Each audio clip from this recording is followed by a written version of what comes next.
Hey guys, Allison here. Well, first, I want to thank all of you. As of this recording, I just hit over 500 subscribers on my YouTube channel, and that's thanks to you, and I really appreciate it. And they tell me that's enough to fill a jumbo jet, which is a really cool idea. But more importantly, that's a lot of people who are getting the message of how our Catholic faith affects our mental health and our emotional happiness. And that's the message I really want to impart to everybody, that when we're living in union with Christ, in union with the church, we're going to live better, we're going to be happier, we're going to be healthier. So the question I have for you today is this: does being in a state of grace or not affect your mental health? All right. So first I want to make something really clear. First, the answer is yes, obviously, or I wouldn't be posing the question. But I want to make clear that anybody who is suffering from mental illness, it does not indicate that they're not in a state of grace. And other people who are not suffering from pronounced mental illness doesn't mean they're in a state of grace. Or that's not what I'm saying here.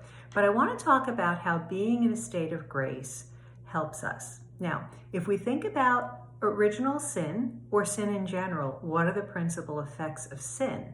A darkened intellect and a weakened will, which means we can't see things as clearly anymore.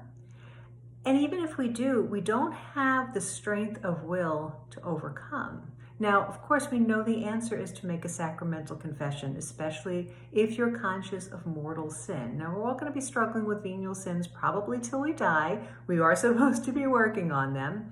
But if you're conscious of mortal sin, this is one of the reasons that a lot of people don't get better in therapy, because there are sins that are holding them in bondage. Now think about this. What is mental health? Mental health is being in touch with reality and having a right judgment of reality. So who is the ultimate reality? God. He created us out of nothing. He sustains us by His grace, and we're supposed to be in relationship with Him. So our faith is very much a relational faith. But when that relationship is broken because of mortal sin, we have cut ourselves off from the graces that we need. Now, just think of this. If you've ever had an experience with somebody who perhaps is having an extramarital affair, they rationalize that behavior quite a bit. They cannot see sometimes the damage that they're doing, not only to their spouse, but to themselves and to their children. And you want to shake them sometimes, right? Well, that's the effect of sin. So as we think about this, make a good examination of conscience on a frequent basis.